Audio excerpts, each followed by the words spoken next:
ఒక కేసు వచ్చింది. ఆమె పేరు షైనీ పాల్. ఆమె ఎందుకు వచ్చింది అనేది చెప్తాను. ఇనిషియల్గా వాళ్ళ మదర్ని తీసుకొచ్చింది, వాళ్ళ హస్బెండ్ని తీసుకొచ్చింది, ఫైనల్గా ఆమె వచ్చింది. సో వాళ్ళ మదర్ ఇనిషియల్గా పోస్ట్ వైరల్ ఆర్థరాలజీ అనే డిసీజ్తో వచ్చారు. Like rheumatoid arthritis. ఉదయం లేవగానే లేవలేరు. ఒక 15-20 రోజులు ఆమె ఎంత సఫర్ అయిందంటే నరకంలో ఉన్నట్లే లేవలేదు. ఏళ్ళంతా స్టిఫ్నెస్, పూర్తిగా తెరుచుకోలేదు, జాయింట్స్ మొత్తం స్టిఫ్నెస్, పైకి లేవలేదు, అన్నం తినలేదు, మోషన్ రాదు. ఈ సమస్యలతో బాధపడి కరోనా తర్వాత దాన్ని మనం పోస్ట్ వైరల్ ఆర్థరాలజీగా ట్రీట్ చేసాము.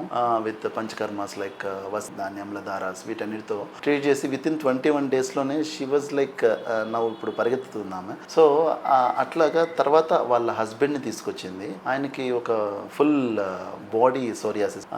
ఆ సోరియాసిస్ కూడా మనం పంచకర్మస్తో కంప్లీట్గా క్యూర్ చేసేసాము. సో అదే విధంగా ఆమె ఫైనల్గా ఆమె వచ్చింది. ఆమె పీసీఓఎస్తో బాధపడుతుంది. ఆమెకి నెలసరి సరిగా రాక మన దగ్గరికి రావడం జరిగింది. సో వీళ్ళందరినీ ఈ రకంగా ఫ్యామిలీ, ఇప్పుడు నేను వాళ్ళ ఫ్యామిలీ డాక్టర్ని, వాళ్ళ పిల్లల్ని కూడా జ్వరం వస్తే నా దగ్గరికి తీసుకొస్తారు. సో ఇంత సాటిస్ఫాక్షన్ ఎప్పుడు వస్తుందంటే ఒక వైద్య వృత్తిలోనే వస్తుంది.